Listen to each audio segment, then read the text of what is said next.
If we would like to have any hope of stopping bitterness, we need to recognize it in its more subtle forms. By the time bitterness has fully developed, it has become like a large, well-established tree that is impossible to bring down. At this point, you are no longer living your life with freedom and enthusiasm. You are living your life, negotiating your path, and conducting your relationships as a victim. There are benefits of being a victim: the attention received from the stories of injustice and the sense of freedom from personal responsibility. But this benefit does come with the steep cost of a deep sense of powerlessness and growing isolation. A victim lives in a cold, dark prison they have created with their own hands. To live as a victim, you have thrown away your opportunity to give your life direction and meaning. You can no longer live deliberately. You are now a slave to your bitterness. We need to recognize the roots of bitterness and destroy them before they have a chance of developing into that well-rooted tree. In this episode, I will be looking at the passive roots of bitterness. This is not intended to be a complete list. It is just a list of some of the more common passive roots of bitterness.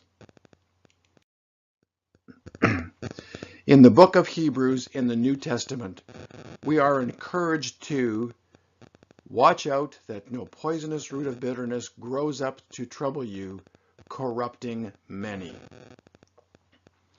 Be on your guard. These roots have corrupting power, and they present in a very subtle manner. Do not forget about bitterness. It will eat you alive.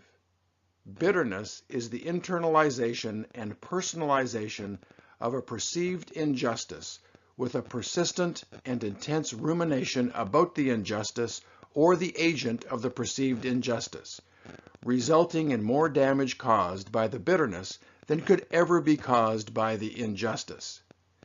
You want to stop the progress towards bitterness as soon as you can.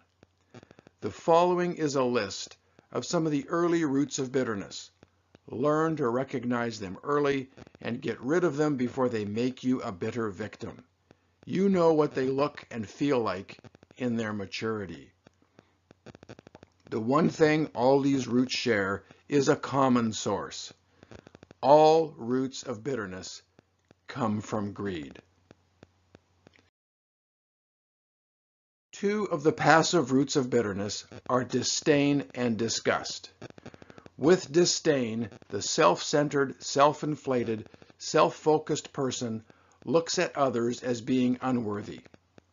They only see themselves as being worthy. They treat others with contempt. The thoughts, feelings, words, and actions of others are not even worth acknowledging. Disgust is a stronger form of disdain. With disgust, the self-centered person looks at others with extreme dislike or revulsion to the point of being nauseated. The thoughts, feelings, words, and actions of others are viewed as being offensive. Ongoing disdain and disgust will eventually lead to a life of bitterness. A more subtle passive root of bitterness is mocking. Mocking is where the self-centered, self-inflated person attacks others through ridicule, contempt, derision, or imitation.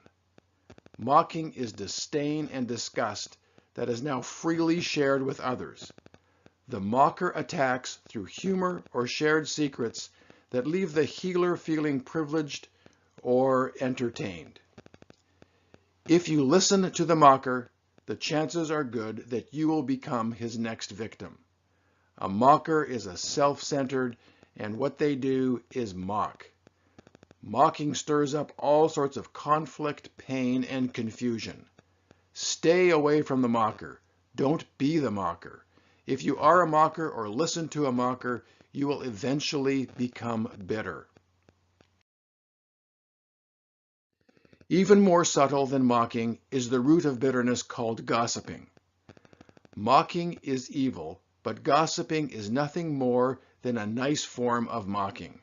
Blackmail is gossiping where you are given a chance to stop it for a price. So in a way, blackmail is a more ethical form of gossiping. Gossiping is the idle talk or spreading of rumors about the personal or private affairs of others. The interpretation of the Hebrew word for gossip is evil tongue, a form of evil communication that demeans the dignity of man. The gossiper shows that they are superior in that they know things about others that you do not know. As with mocking, if you listen to gossip, you will become the next victim of the gossiper. The gossiper pulls you in with the bait of a shared secret to get you close enough to share your secrets.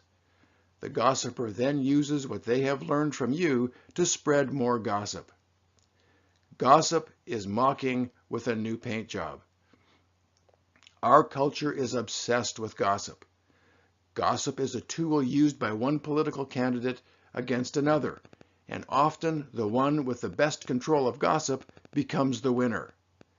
Reality television shows are nothing more than gossip.